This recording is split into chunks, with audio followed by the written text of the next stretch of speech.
जय हिंद मेरे प्यारे दोस्तों।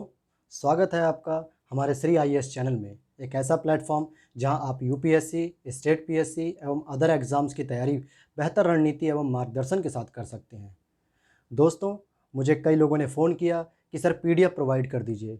तो आप लोग पीडीएफ के लिए टेलीग्राम चैनल को ज्वाइन कर लीजिए हमारे, जिसका लिंक मैंने डिस्क्रिप्शन बॉक्स में लिख दिया है। आप वहाँ जाइए, वहाँ आपको सारे लेक्चर्स के टॉपिक वहाँ पे पीडीएफ में मिल जाएंगे।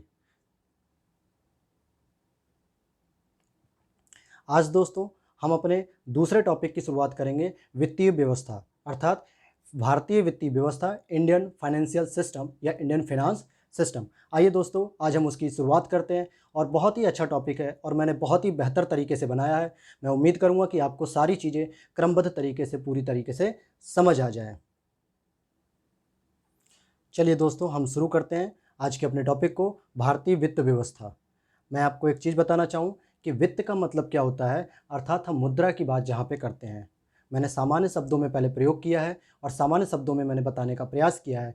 देखिए, मैंने यहाँ पे लिखा है कि मुद्रा के उपयोग का अधिकार वित्त कहलाता है। इस पे ध्यान देना, इस वर्ड पे अधिकार की बात मैं कर रहा हूँ। अर्थात मैंने अगर आपको ₹1 दे दिया या आपने मुझसे पूछा कि साहब आप मुझे कुछ रुपए दे दीजिए, एग्जाम्पल के तौर पे समझिएगा कि मैंने आपको ₹1000 दे दिए। अगर मैं ये कहूँ कि आप ₹1000 से केवल और केवल अपने लिए कोई एक पर्टिकुलर सामान खरीद सकते हैं, मैंने कह दिया कि एक जीन्स खरीद सकते हैं, लेकिन आपकी इच्छा है कि मैं एक टी शर्ट खरीदूँ या मैं कोई मोबाइल खरीदूँ, लेकिन आप खरीद नहीं सकते क्योंकि आपको अधिकार नहीं दिया गया है। इसका मतलब वहाँ पर ये आपके लिए मुद्रा का कार्य नहीं करेगा। अर्थात ये अधिकार अभी मेरे पास है और जब मैं आपको ₹1000 देने के साथ यह भी कह दूँ कि आप इस पैसे का जिस तरह से चाहते हैं उस तरह से उसका प्रयोग करिए, और जैसे ही आपको आपको ₹1000 यूज़ करने का अधिकार मिल जाता है कि आपका मन है कि टी शर्ट खरीदनी है, कि जीन्स खरीदनी है या कोई बुक खरीदनी है, वो आपके ऊपर छोड़ दिया जाता है। तो इस स्थिति को हम कहते हैं कि मुद्रा के उपयोग का अधिकार जब हमें मिल जाता है तो उसी को हम कहते हैं वित्त। लेकिन ये अधिकार 2 तरीके से दिया जाता है, अर्थात उसके 2 आधार होते हैं, जिसमें पहला आधार होता है ब्याज की प्राप्ति, दूसरा आधार होता है लाभांश की प्राप्ति। अब आप समझिएगा, मैंने आपको ₹1000 दिया, मैंने कहा कि ₹1000 दिया है और आपने कहा कि मैं ₹1000 में कोई सामान खरीदने जा रहा हूँ। मान लेते हैं कि आपने कहा कि मुझे 10 कॉपी खरीदनी है, तो मैंने कहा ठीक है, आप 10 कॉपी खरीद लीजिए, लेकिन इस पर आप ब्याज कितना देंगे?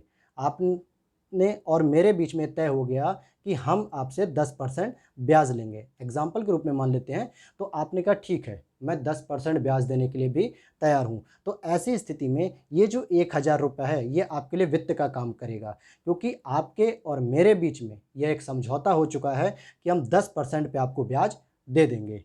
दूसरी स्थिति हो सकती है कि लाभांश की प्राप्ति। आपने कहा कि मुझे एक स्टार्टअप खोलना है। क्या खोलना है? स्टार्टअप करना है, जिसके लिए मुझे ₹1000 की ज़रूरत है। 1000 में स्टार्टअप नहीं खोला जा सकता, लेकिन एक काल्पनिक है, एक एग्ज़ाम्पल है।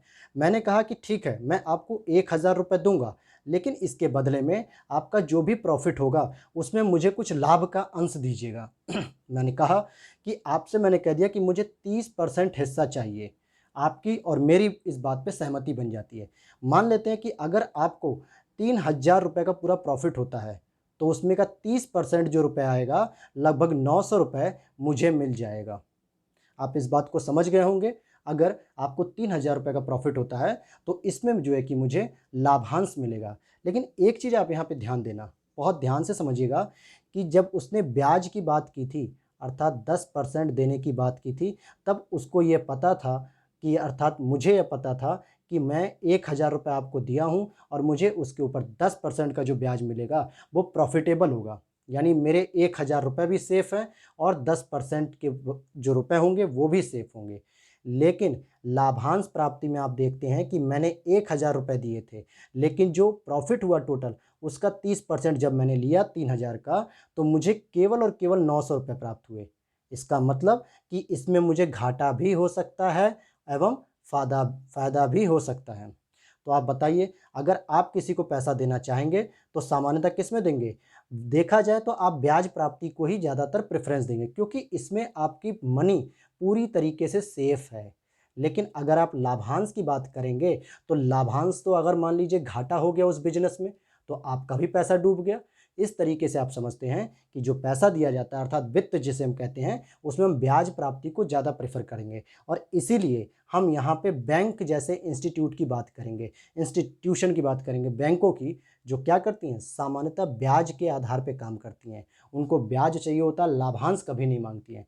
आप अगर 10 करोड़ रुपए का लोन लेने जाते हैं तो आपसे कहा जाएगा ठीक है आप 10 करोड़ रुपए का लोन ले लीजिए, लेकिन आप इसके ऊपर हमें 5% की जो है कि ब्याज रेट दीजिएगा। इससे बैंक का 10 करोड़ रुपए भी बच जाता है और 5% का जो ब्याज होता है वो भी उसके ऊपर मिलता है।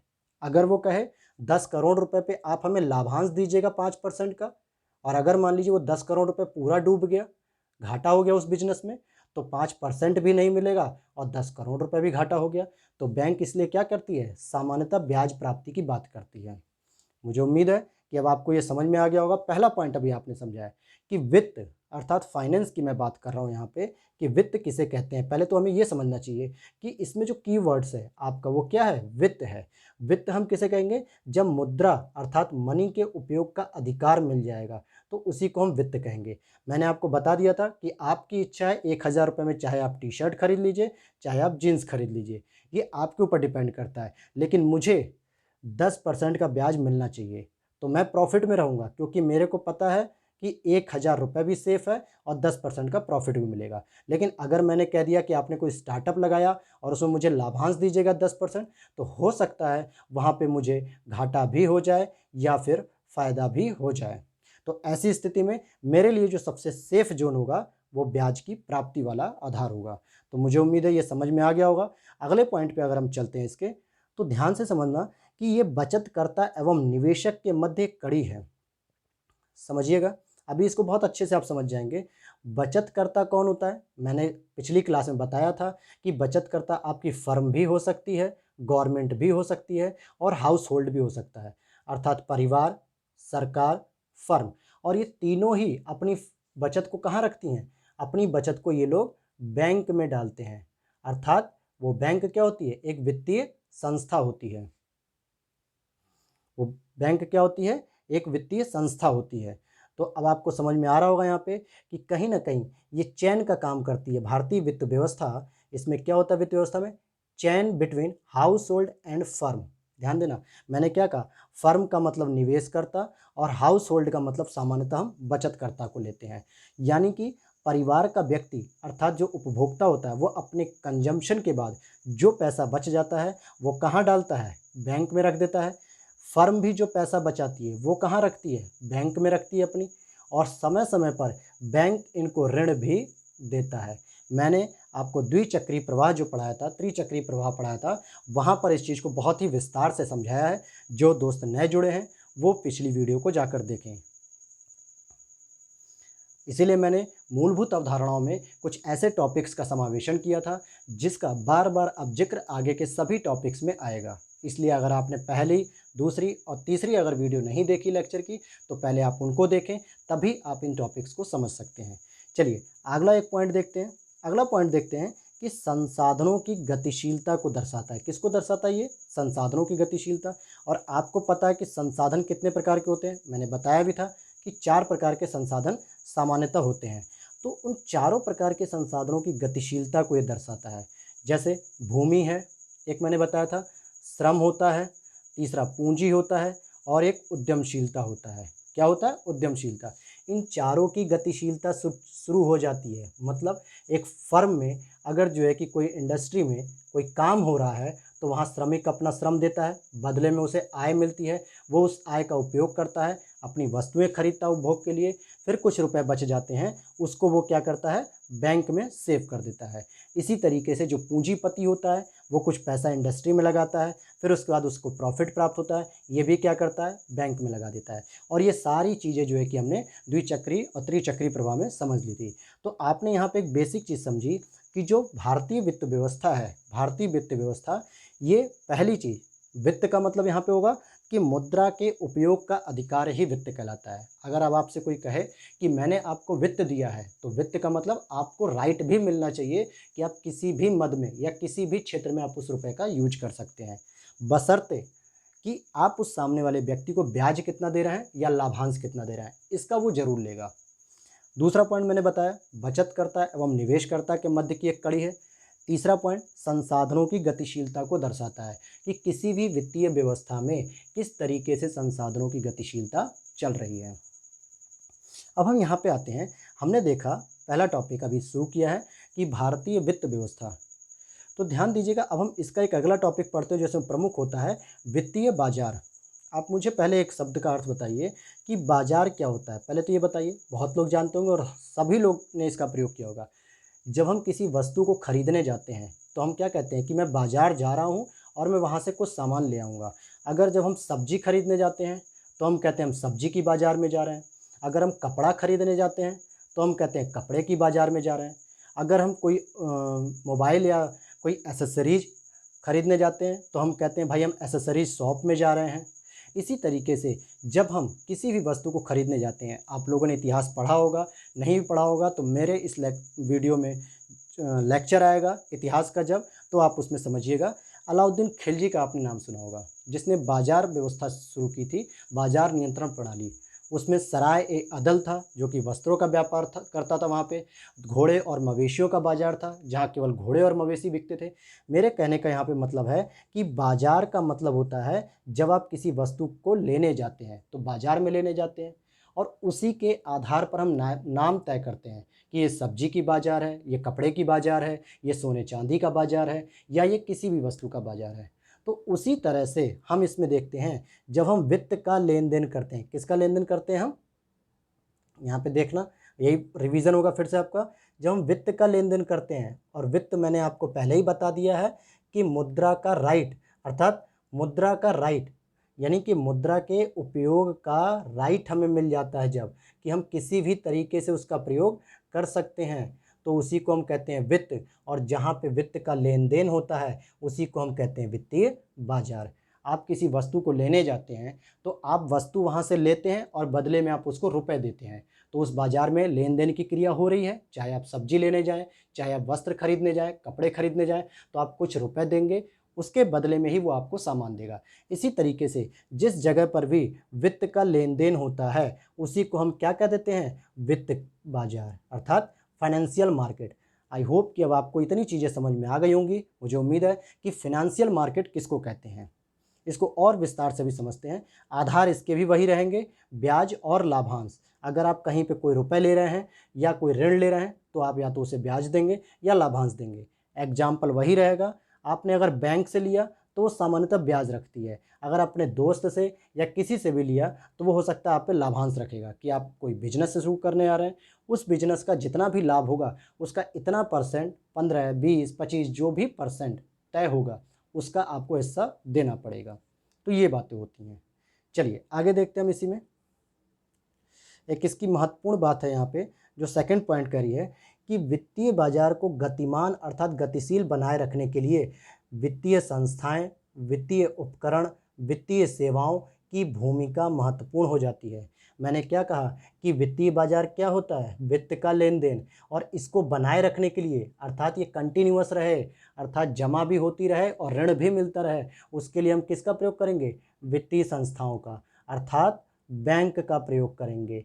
वित्तीय उपकरण यानी हम repo rate, reverse repo rate, ब्याज रेट, ये सारी चीज़, और वित्तीय सेवाएं जो बैंक हमें सर्विस देता है कि आप 1 साल के लिए लोन ले सकते हैं या 5 साल के लिए आप ऋण ले सकते हैं और हम इतने समय के पश्चात आपसे जो है कि इस ब्याज दर पे हम ले लेंगे। तो मुझे लगता है अब आप समझ गए होंगे पूरी तरीके से कि वित्तीय बाजार क्या होता है। भारतीय वित्त व्यवस्था देखा हमने कि वित्त के प्रयोग का अधिकार अर्थात मुद्रा के प्रयोग का अधिकार ही वित्त कहलाता है, और बाजार का मतलब जब किसी वस्तु का हम लेन देन करते हैं, और जिस बाजार में जब हम मुद्रा का लेन देन करते हैं अर्थात वित्त का लेन देन करते हैं तो उसी को हम कहते हैं वित्तीय बाजार। अब आप यहाँ पे यह भी समझ गए होंगे कि वित्त का लेन देन हो रहा है अर्थात जब हम मुद्रा लेते हैं तो उसका पूरा राइट हमारे पास होता है कि हम उसका कैसे प्रयोग करेंगे। जब आप बैंक के पास जाते हैं ऋण मांगने कि हमें यह ऋण दे दीजिए, तो बैंक सामान्यतः कहता है कि आप ये ऋण ले लीजिए हमसे ब्याज पर, और आप इसका जहाँ मन करे वहाँ प्रयोग करिए, हमें इससे नहीं मतलब है, लेकिन आप हमें 10% के इंटरेस्ट रेट पे वापस कर दीजिएगा। यानी उसने आपको ये राइट दे दिया है कि आप इस 10 लाख रुपए को कैसे भी यूज करिए, लेकिन एक निश्चित समय के पश्चात 10% ब्याज के साथ आप हमें रिटर्न कर दीजिएगा। तो आपको मुद्रा के प्रयोग का जब अधिकार मिल गया तो उसी को हमने वित्त कहा, और वह वित्त जब हमें बैंक से मिलता है एक निश्चित ब्याज दर पे या लाभांश पे, तो हम उसको कहते हैं वो एक वित्तीय बाजार के रूप में काम कर रहा है। तो आप समझ गए होंगे वित्तीय बाजार के जो प्रमुख घटक होंगे वो कहीं ना कहीं वित्तीय संस्थाएं होंगी, वित्तीय उपकरण होंगे या वित्तीय सेवाएं होंगी, जहां से हमें ये वित्तीय बाजार के रूप में वित्त प्राप्त होगा। आइए दोस्तों आगे चलते हैं हम। ध्यान दीजिएगा कि भूमिका की हम बात करेंगे, लेकिन मैं भूमिका से पहले आपको एक डायग्राम पे लेके चलना चाहता हूं जो मैंने बहुत ही खूबसूरत सा बनाया और आपको समझ में भी आ जाएगा। अभी आपको मैंने बताया कि वित्तीय संस्था के रूप में बैंक होती है। ध्यान देना कि एक व्यक्ति है, मान लीजिए ए वो व्यक्ति है जो कि एक निवेशक है। क्या है? एक निवेशक है। उसने क्या किया कि बैंक के पास गया और बोला कि मुझे 10 लाख रुपए ऋण दे दीजिए। क्या करना है? 10 लाख रुपए ऋण दे दीजिए। बैंक ने कहा आप मुझसे ले लीजिए, परंतु वापस में आप क्या करेंगे? 5% पे जो है कि आप ब्याज देंगे ऋण पे। यह व्यक्ति एग्री कर लेता है। अब देखिए वित्तीय व्यवस्था कैसे अपनी भूमिका निभाती है। तो ये बताइए, ये व्यक्ति जिसने 10 लाख रुपए लिया है यह अपने घर रखेगा? ऐसा नहीं है, क्योंकि ये तो निवेशक है, ये कंपनी का मालिक है, तो ये कहीं ना कहीं निवेश करेगा। निवेश इसने कहाँ किया? प्रोडक्शन में, किसी भी चीज़ के प्रोडक्शन में। चलिए हम मान लेते हैं कि इसने कपड़ा का प्रोडक्शन किया, अर्थात वस्त्रों का प्रोडक्शन किया, लेकिन क्या यह खुद बनाएगा? बिल्कुल नहीं। यह उसके लिए कुछ श्रमिक ढूंढेगा, कुछ कर्मचारियों को ढूंढेगा, जिससे क्या होगा? उन कर्मचारियों या उन श्रमिकों को रोजगार प्राप्त होगा, और जब रोजगार प्राप्त होगा तो बदले में क्या करेगा? ये इन रोजगार प्राप्तकर्ताओं को आय भी तो मिलेगी, अर्थात आय की प्राप्ति होगी, और इस आय से वो अपना कुछ उपभोग करेंगे, अर्थात अपने सामान खरीदेंगे खाने पीने के लिए, वस्त्र पहनने के लिए, अपने ऐश आराम के जीवन के लिए। उसके पश्चात जो पैसे बच जाते हैं उस बचत को ये लोग क्या करेंगे? बैंक में डाल देंगे, और इसी बैंक से फिर कोई दूसरा बी नाम का निवेशक होगा, वो आके पैसा लेगा, फिर ऋण लेगा, फिर निवेश चक्र चलेगा। इसका मतलब कि वित्तीय संस्था कहीं ना कहीं हमारे रोजगार को भी बढ़ावा देती है, हमारे बचत करने की प्रवृत्ति को बढ़ावा देती है, हमारे प्रोडक्शन को बढ़ावा देती है, और निवेश करने की क्षमता को बढ़ावा देती है। अब आप समझ गए होंगे कि इस वित्तीय संस्था की कितनी महत्वपूर्ण भूमिका यहाँ पे है, कितनी ही महत्वपूर्ण है। उसने रोजगार सृजन किया, बचत सृजन की, प्रोडक्शन बनाया। ये वही प्रोडक्शन है जिसका हम और आप उपभोग करते हैं। तो अब आप समझ गए होंगे कि वित्तीय संस्था की यह भूमिका कितनी महत्वपूर्ण है। अब मैं आपको भूमिका पे डायरेक्ट लेके चलता हूँ, अब आप समझ जाएंगे। पहली चीज, इसका पहला पॉइंट देखिएगा कि संसाधनों की गतिशीलता में सहायक होता है। अब संसाधन क्या है? प्रोडक्शन करने के लिए पैसा चाहिए था, तो वित्तीय संसाधन मिल गया हमको वित्तीय संस्था से। वहीं श्रमिक जो खाली बैठे हुए थे उनको रोजगार मिल गया प्रोडक्शन करने के लिए। उन श्रमिकों के पास जो कोई आय नहीं हो रही थी, लेकिन अब रोजगार मिलते ही उनके पास आय भी होने लगी। इस तरीके से अपना उपभोग करने के पश्चात उन्होंने कुछ व्यय के रूप में बैंक में भी पैसा जमा करना शुरू कर दिया, और उन्होंने क्या किया कि व्यय के पश्चात जो पैसा बचा वो बचत के रूप में उन्होंने बैंक में रख दिया, क्योंकि बैंक उनको कुछ ना कुछ ब्याज दर देता है उस बचत पर। इससे उनके अंदर एक बचत की प्रवृत्ति भी विकसित हुई। अगर आप देखें कि घरों में महिलाएं कुछ पैसे अपने डिब्बों में बंद करके रखती हैं, कुछ पुरुष भी रखते हैं, तो क्या उस पर कोई ब्याज नहीं मिल रहा है? तो 100 रुपये तो हमेशा 100 ही रुपये रहेगा। लेकिन जब लोगों को पता चला कि हम बैंक में अगर पैसा रखते हैं तो 100 रुपये पे हमें 2 रुपये का भी अगर 2% का भी इंटरेस्ट मिलेगा, तो वो 1 महीने बाद या 1 साल बाद 102 रुपये हो जाएगा। तो इस तरह उनको रखे रखे अपने पैसे पर 2 रुपये का प्रॉफिट भी हो गया। तो उन्होंने बचत करने की प्रवृत्ति बढ़ा ली अपनी। इससे क्या हुआ? जो बचत आई बैंक में वो कहीं ना कहीं किसी निवेशक के रूप में पहुंची निवेश करने के लिए, और उस निवेश से क्या हुआ? प्रोडक्शन हुआ, प्रोडक्शन से रोजगार मिला, रोजगार से आय बढ़ी उसकी श्रमिक की, और उस आय के पश्चात उसने कुछ उपभोग किया और कुछ पैसा बचा के बैंक में डाल दिया। तो इससे क्या हुआ? उसकी बचत की प्रवृत्ति, यानी बचत करने की जो प्रवृत्ति थी उसको प्रोत्साहन मिला। और जब तक कोई व्यक्ति बचत नहीं करेगा तब तक जो है कि वित्तीय व्यवस्था में पैसा नहीं आ पाएगा, क्योंकि बचत करके जब वो बैंक में डालेगा तभी वित्तीय संस्थाओं में पैसा पहुंचेगा और वो निवेश को प्राप्त होगा, निवेशक को। अगली भूमिका देखिए, प्रोडक्शन कैसे बढ़ाएगा? मैंने नीचे डायग्राम में बताया है, और रोजगार भी बढ़ा देगा। ठीक है। और साथ ही साथ जब हम देखते हैं कि किसी देश में प्रोडक्शन और रोजगार दोनों ही बढ़ता है, अर्थात प्रोडक्शन और एम्प्लॉयमेंट बढ़ेगा, तो उस देश की जीडीपी भी बढ़ेगी, ग्रोथ भी बढ़ेगी। अब आपके दिमाग में आएगा कि सर ये जीडीपी क्या है? तो अब ये जीडीपी हम लोग नेशनल इनकम में पढ़ेंगे। बस इतना समझ लीजिए कि ग्रॉस डोमेस्टिक प्रोडक्शन, यानी एक वित्तीय वर्ष में अंतिम रूप से आपने कितना प्रोडक्शन किया किसी वस्तु का, किसी सेवा का, जिसको हम मार्केट में जो है कि यूज करते हैं। चलिए, ये वो पूरा डायग्राम था जिसकी वजह से, और इस डायग्राम को अगर आप पढ़ेंगे तो आप आराम से समझ लेंगे कि बैंक से ऋण लिया निवेशक ने, उसने निवेश किया, उत्पादन किया, फिर वहाँ पे प्रोडक्शन के बाद रोजगार दिया उसने, और रोजगार से लोगों के पास आय पहुँची, और आय के पश्चात जो है कि उनको बचत होने के बाद बैंक में जमा किया उन्होंने। चलिए, अब हम आगे देखते हैं जो बहुत ही इंपॉर्टेंट टॉपिक है। देखिए, वित्तीय बाजार में अभी तक आपने जहाँ भी क्लास पढ़ी होगी या जो भी पढ़ा हो या ना भी पढ़ा हो, तो आपने सामान्यतः वित्तीय बाजार में आरबीआई और सेबी का बस नाम सुना होगा। लेकिन मैं यहाँ पे आपको बता देता हूँ कि वित्तीय बाजार में ये दो प्रमुख घटक हो सकते हैं, दो प्रमुख संस्थाएं हो सकती हैं, लेकिन एकमात्र यही दोनों हो ये ज़रूरी नहीं है। उसी वित्तीय बाजार में आपको इरडा भी देखने को मिलेगा, पीएफआरडीए देखने को मिलेगा, और एफएमसी भी देखने को मिलेगा। अर्थात वित्तीय बाजार, आपको पता है कि वित्तीय बाजार का मतलब जहाँ पे वित्त का लेन देन हो सकता है। सेबी में आप देखते हैं स्टॉक मार्केट चलता है, जहाँ पे हम सिक्योरिटी खरीदते हैं, अर्थात शेयर का खरीद और बिक्री करते हैं रुपयों के माध्यम से। आरबीआई अर्थात जो ये बैंकों का नियमन करता है, जहाँ से हमें पैसे प्राप्त होते हैं मुद्रा के रूप में। आईआरडीए, पीएफआरडीए और एफएमसी, तो अभी मैं इनके बारे में विस्तार से चर्चा करने जा रहा हूँ। तो अब आप समझ गए होंगे कि जो वित्तीय बाजार के जो भागीदार हैं, भागीदार का मतलब कंपोनेंट्स, कौन कौन सी संस्थाएं हैं जो वित्तीय बाजार के रूप में काम करती हैं। तो हमारा एक आरबीआई काम करता है, इरडा काम करता है, पीएफआरडीए काम करता है, सेबी काम करता है, और एफएमसी काम करता है। तो आप समझ गए होंगे कि वित्तीय बाजार के भागीदार के रूप में ये 5 प्रमुख संस्थाएं हैं जो पूरी तरीके से जो है कि हमारी भारतीय वित्तीय व्यवस्था को चलाती रहती हैं। चलाती रहने का मतलब कि बचत को निवेश, निवेश से प्रोडक्शन, प्रोडक्शन से रोजगार, रोजगार से आय, और फिर आय से बचत, और फिर बचत से जो है कि निवेश में चेंज होता है। तो अब आप ये एक चक्र समझ गए होंगे जो कि बहुत ही महत्वपूर्ण चक्र है। अगर आप इस पर पकड़ बना लेते हैं, इस चक्र पे, तो आपको बहुत आसानी से चीज़ें समझ आ जाएंगी। चलिए, अब हम इसके बारे में एक एक करके चर्चा करते हैं।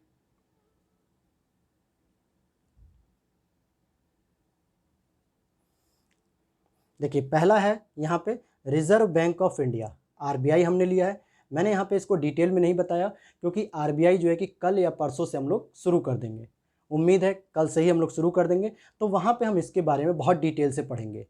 लेकिन कुछ ये संस्थाएं हैं, इरडा, पीएफआरडीए और एफएमसी, जहाँ से क्वेश्चन सामान्यतः बहुत कम आते हैं पेपर में, इसलिए बस इनका एक संक्षिप्त में विवरण जान लेते हैं हम लोग। देखिए, इरडा की अगर हम बात करें तो इरडा की जो फुल फॉर्म होती है, पहली चीज़ आईआरडीए, हम इसी से निकालेंगे। आई से इंश्योरेंस, आर से रेगुलेटरी, डी से डेवलपमेंट, ए से अथॉरिटी, अर्थात बीमा विनियामक विकास प्राधिकरण, इंश्योरेंस रेगुलेटरी डेवलपमेंट अथॉरिटी। इसका मतलब जो बीमा कंपनियां होती हैं, चाहे वो एलआईसी की बीमा कंपनियां हों, कई सारी आपने बीमा कंपनियां सुनी होंगी कि आप हेल्थ इंश्योरेंस करा लीजिए, अर्थात हेल्थ का बीमा करा लीजिए। अभी कोरोना के समय में जो है कि कोरोना का बीमा चल रहा है, कोरोना से होने के लिए। साथ ही साथ हेल्थ बीमा हो गया, एजुकेशन बीमा हो गया, तमाम जो बीमाएँ की जाती हैं उन, या वृद्धा बीमा हो गया, वृद्धा लोगों के लिए होती हैं। तो इस तरीके से जितनी भी बीमा संस्था होती हैं या बीमा एजेंट होते हैं, उनका भी तो कोई एक रेगुलेटरी बॉडी होगी। तो हम देखते हैं बीमा संबंधी जितनी भी संस्थाएं होती हैं या उनसे संबंधित जितने भी एजेंट होते हैं, इन संस्थाओं और एजेंट का क्या होता है, ये रेगुलेटर होता है। अब आपके दिमाग में आएगा कि सर रेगुलेटर क्या होता है। रेगुलेटर एक ऐसी बॉडी को कहा जाता है या एक ऐसे संस्था को कहा जाता है जो अपने अधीन काम करने वाली संस्थाओं या एजेंट या व्यक्तियों को नियमित करती है कि आप इन कानूनों के तहत ही काम कर सकते हैं, अपनी मन मर्जी से कोई काम नहीं कर सकते हैं। अर्थात कि नियामक संस्थाएं ही कानून बनाती हैं कि आप किस प्रकार से कोई भी कार्य करेंगे। अगर उस कानून के बाहर जाके काम करते हैं तो आपके खिलाफ कार्रवाई की जा सकती है। तो आप समझ गए होंगे। तो इरडा जो कि क्या है, इंश्योरेंस रेगुलेटरी डेवलपमेंट अथॉरिटी, सभी बीमा संस्थाओं और एजेंटों का नियामक होता है। इसका गठन 1999 में किया गया था। हैदराबाद तेलंगाना में इसका मुख्यालय है। और इसके जो सदस्य होते हैं वो कितने होते हैं, तो इसमें एक अध्यक्ष होता है और 9 अन्य होते हैं। अर्थात टोटल की बात की जाए तो 10 सदस्य हो जाते हैं। वर्तमान में इसके जो अध्यक्ष हैं वो सुभाष चंद्र खुंटिया हैं। करंट के रूप में इरडा की स्थापना पूछ सकता है और इरडा की सदस्य संख्या पूछ सकता है। वर्तमान में सुभाष चंद्र खुंटिया इनके अध्यक्ष हैं। आप जिस समय भी पेपर दे रहे हो उस समय इन सारी संस्थाओं के चेयरपर्सन का जरूर नाम देख के जाइएगा, क्योंकि ये हमेशा समय समय पर चेंज होते रहते हैं। कोई ये फिक्स नहीं है कि सुभाष चंद्र खुंटिया ही आजीवन रहेंगे, हो सकता है 2 महीने बाद ये बदल जाएं। तो इसलिए जब भी आप पेपर देने जाइएगा तो ऐसी वित्तीय संस्थाओं के चेयरपर्सन के बारे में अक्सर पूछ लेता है, तो आप उनको देख के जाइएगा पेपर में। चलिए अगला देखते हैं, हम PFRDA की बात करते हैं, क्योंकि यहाँ पे देखिए आप RBI, IRDA, PFRDA, SEBI, FMC। तो हम तीसरे की बात करते हैं PFRDA की। अब PFRDA भी उसी तरह से काम करता है। PFRDA अगर हम एक एक करके निकालते हैं, P से pension fund regulatory development authority, अर्थात क्या फुल फॉर्म बनेगी, pension fund regulatory development authority. इसका मतलब क्या है, इसकी फुल फॉर्म बनती है यहाँ पे कि पेंशन निधि विनियामक विकास प्राधिकरण।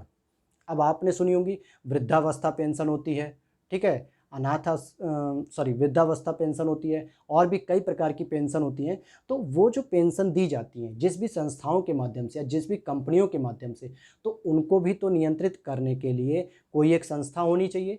तो ऐसी दशा में PFRDA एक ऐसी संस्था है जो सर्वोच्च निकाय कहलाता है कि जितने भी पेंशन से संबंधित जो भी पॉलिसीज़ होंगी, जो भी पेंशन से रिलेटेड जो भी बही खाते होंगे, उन सब का ये देख रेख करता है, उन सभी के लिए कानून निर्माण प्रक्रिया करता है, नियम बनाएगा, पॉलिसीज़ बनाएगा। उसी के पश्चात जो है कि पेंशन की सारी पॉलिसीज़ इम्प्लीमेंट की जाती हैं। तो ये PFRDA हो जाएगा। जैसे आपने इरडा को देखा, बीमा के क्षेत्र में वो सर्वोच्च निकाय होता है जो उसकी रेगुलेटरी बॉडी होती है एक तरीके से, उसी तरह पेंशन में भी PFRDA होता है। इसका भी गठन दोस्तों 23 अगस्त 2003 को हुआ था और इसका हेडक्वार्टर न्यू दिल्ली में है। कहाँ पर है इसका हेडक्वार्टर? न्यू दिल्ली में। ध्यान दीजिएगा, इसका हेडक्वार्टर एक बार पूछा हुआ है SSC के एग्ज़ाम में, शायद 2008 या 9 में। तो ध्यान रखिएगा कि ऐसे संस्थाओं के हेडक्वार्टर भी पूछे जाते हैं।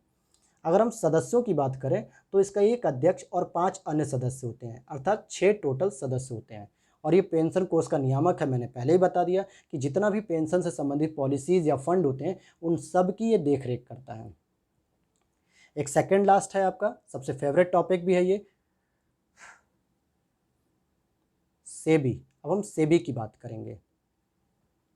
अभी हम वित्तीय बाजार के भागीदारों को पढ़ रहे हैं, कंपोनेंट्स को पढ़ रहे हैं, यानी कि पूरी भारतीय वित्त व्यवस्था को कौन कौन से घटक चलाते हैं या उन्हीं के बारे में हम डिटेल से समझ रहे हैं। सेबी की अगर हम बात करें, security and exchange board of India, security and exchange board of India, जिसकी फुल फॉर्म हो जाएगी भारतीय प्रतिभूति विनिमय बोर्ड।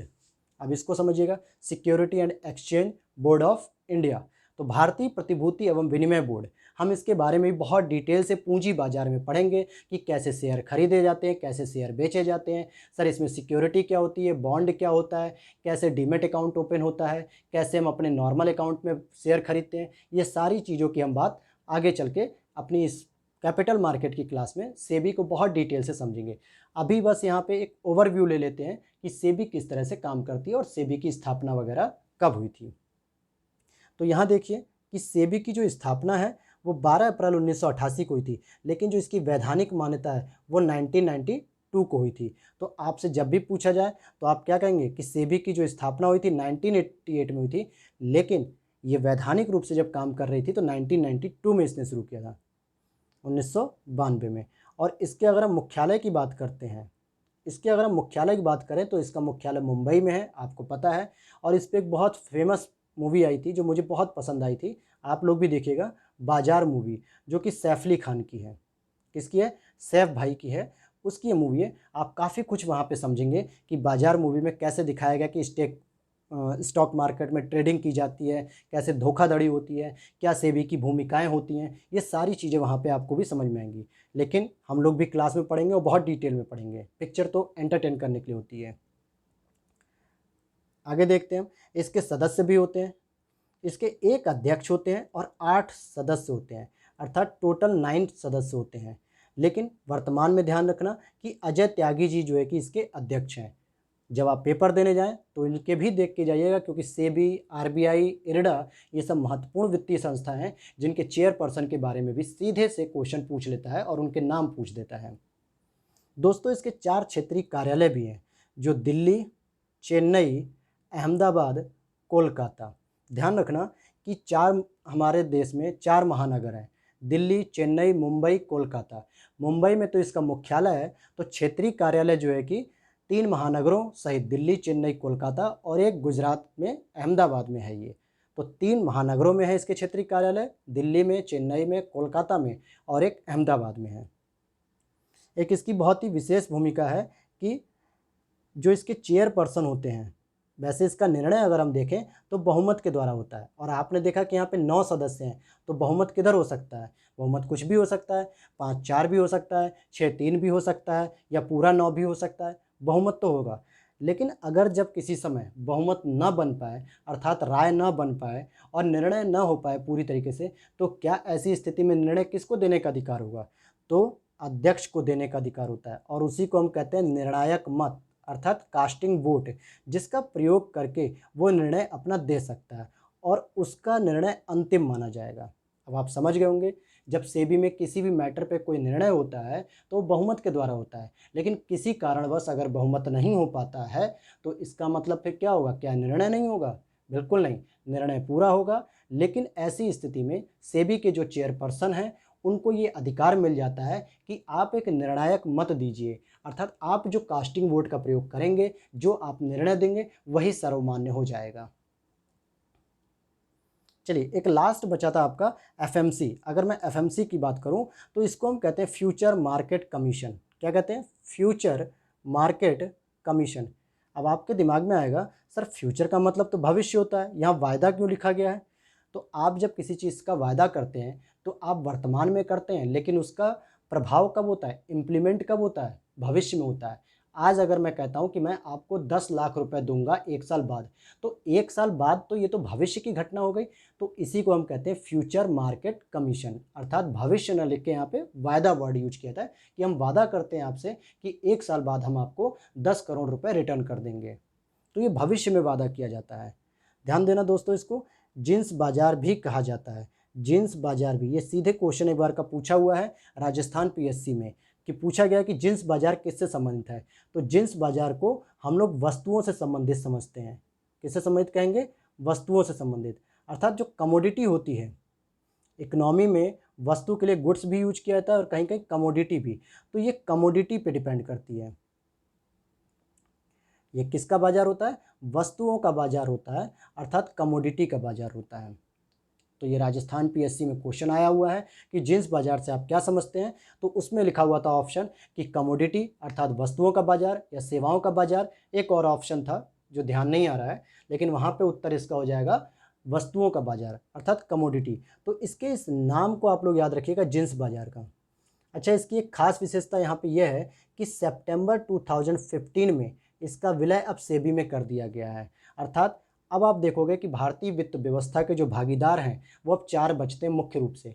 आरबीआई, दूसरे नंबर पे इरडा जो कि बीमा से रिलेटेड है, तीसरे पे पीएफआरडीए जो कि पेंशन से रिलेटेड है, और चौथा आपका सेबी बचता है जो कि स्टॉक मार्केट से रिलेटेड है, यानी कि शेयर के खरीद और बिक्री से। पांचवा आपने एफएमसी पढ़ा था, फ्यूचर मार्केट कमीशन, लेकिन अब वह सेबी में सम्मिलित हो चुका है। प्रमुख रूप से इसका गठन 1953 में हुआ था और इसका मुख्यालय भी मुंबई में है, लेकिन अब सितंबर 2015 में इसका विलय कर दिया गया सेबी में, इसीलिए जो है कि अब ये स्वतंत्र नहीं रह गया एफएमसी में। तो मुझे उम्मीद है कि अब आपको ये चारों पांचों चीज़ें समझ में आ गई होंगी। आइए देख लेते हैं फिर से कि वित्तीय बाजार के भागीदार कौन थे। RBI, IRDA, PFRDA, SEBI, FMC. आपने बहुत विस्तृत तरीके से आपने इसको समझा। अब हम आगे चलते हैं, इससे भी एक महत्वपूर्ण भूमिका का गठन।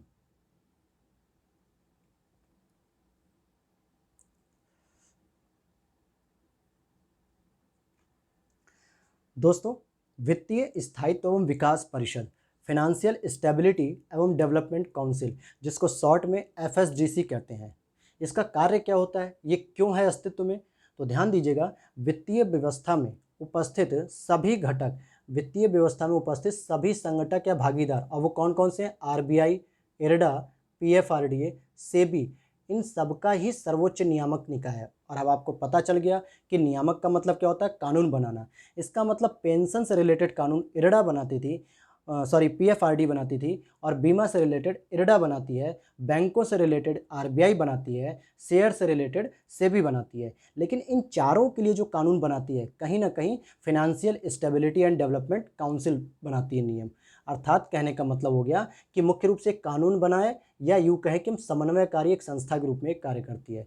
समन्वयकारी संस्था मतलब कि आरबीआई, इरडा, पीएफआरडीए और सेबी, इन सभी संस्थाओं में एक समन्वय बनाए रखना, ताकि इन सभी संस्थाओं में आपस में कोई अंतर्द्वंद ना आ सके, कोई वैमनस्यता या कोई अंतर्द्वंद ना आ सके, इन सारी चीज़ों को बनाए रखता है।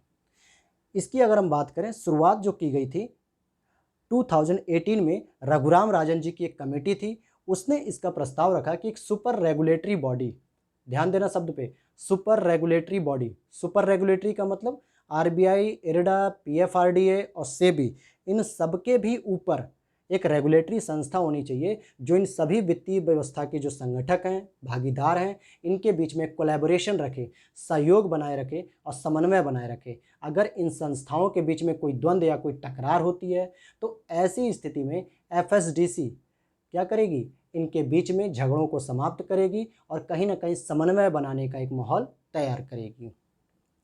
लेकिन इसकी जो स्थापना हुई थी, तत्कालीन वित्त मंत्री जो प्रणब मुखर्जी थे हमारे, 2010 में इसकी गठन किया गया था, तत्कालीन वित्त मंत्री प्रणब मुखर्जी द्वारा। इसका जो चेयरपर्सन होता है, सदैव वित्त मंत्री होता है, अर्थात गवर्नमेंट की बॉडी। एफएसडीसी का जो चेयरपर्सन होता है वो कौन होगा आपका, तो वो चेयरपर्सन होंगे सदैव फाइनेंस मिनिस्टर। कौन, फाइनेंस मिनिस्टर, अर्थात वित्त मंत्री होंगे।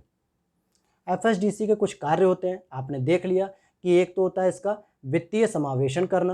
अब हमने वित्तीय समावेशन हम अगले चैप्टर में पढ़ेंगे कि वित्तीय समावेशन किसे कहते हैं।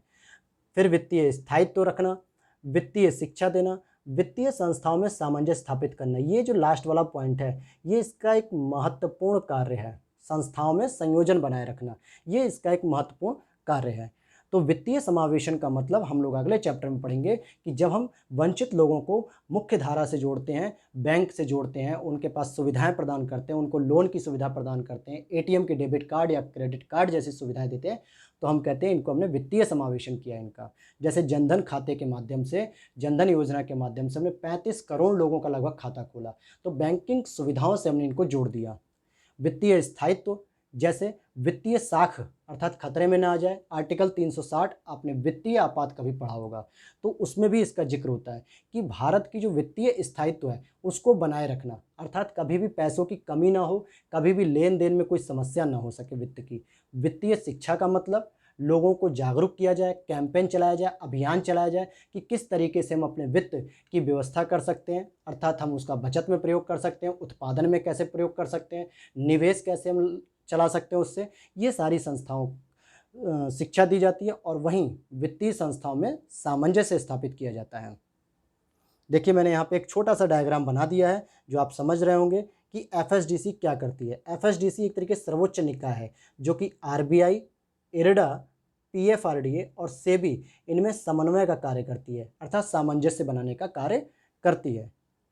जब आप देख रहे हैं कि ये इनमें एक निकाय के रूप में काम कर रही है, सर्वोच्च निकाय के रूप में जो सामंजस्य स्थापित कर रही है, तो इसमें सदस्य भी तो इन्हीं के होंगे। तो इसमें आप देखिए सदस्य कौन है, आरबीआई के गवर्नर हैं, सेबी के अध्यक्ष हैं, इरडा के अध्यक्ष हैं और पीएफआरडीए के अध्यक्ष हैं। अर्थात सेबी के गवर्नर सेबी के अध्यक्ष अजय त्यागी, आरबीआई के वर्तमान गवर्नर शक्तिकांत दास, इसी तरह से इरडा के और इसी तरीके से पीएफआरडीए के अध्यक्ष। ये सभी अध्यक्ष मिलकर ही एफएसडीसी के सदस्य होते हैं। और आपको अध्यक्ष पता है एफएसडीसी के, वो हमारे होते हैं फिनांस मिनिस्टर यानी वित्त मंत्री। देखिए लास्ट में पॉइंट लिखा हुआ है कि the idea to create such a super regulatory body. कैसा आइडिया, सुपर रेगुलेटरी बॉडी होनी चाहिए जो इन चारों पर जो है कि क्या करेगी, रेगुलेशन करेगी। तो इसके लिए जो पहली बार रिपोर्ट आई थी या यूँ कहें कि अनुशंसा आई थी, तो रघुराम राजन कमेटी ने की थी। जी हाँ, ये वही रघुराम राजन जी हैं जिनके आप नोट देखते हैं छपे हुए, अर्थात आरबीआई के गवर्नर भी रह चुके हैं। शक्तिकांत दास जी से पहले उर्जित पटेल, उनसे पहले रघुराम राजन जी थे, उन्हीं के बात हो रही है यहाँ पे, रघुराम राजन की कमेटी के द्वारा ही किया गया था। चलिए दोस्तों, ये आज हमने टॉपिक पढ़ा भारतीय वित्त व्यवस्था, लेकिन यह मत सोचिएगा कि यह बहुत छोटा टॉपिक है। इसमें लगभग हम लोग 4 से 5 दिन लगातार विस्तार से पूरी कक्षा करेंगे, क्लास करेंगे और कल आपका महत्वपूर्ण टॉपिक आरबीआई से हम शुरू करेंगे। हमने देख लिया वित्तीय व्यवस्था में 5 संगठक, RBI, IRDA, PFRDA, SEBI, FMC. तो हम लोग कल शुरू करेंगे आरबीआई से और मुझे उम्मीद है कि आपको यह वीडियो अच्छी लग रही होगी और आपको कॉन्सेप्ट भी समझ में आ रहे होंगे। चलिए दोस्तों, ठीक है, तो आज की क्लास यहीं पे रोकते हैं और अगर आपको वीडियो अच्छी लगी हो तो वीडियो को लाइक करें एवं शेयर करें, जिससे अधिक से अधिक लोग चैनल से जुड़कर अपनी बेहतर तैयारी कर सकें। एवं हाँ, चैनल को सब्सक्राइब करके बेल आइकन को ज़रूर दबाइए, जिससे आने वाली वीडियो का नोटिफिकेशन सबसे पहले आपको प्राप्त हो। जय हिंद, जय भारत दोस्तों।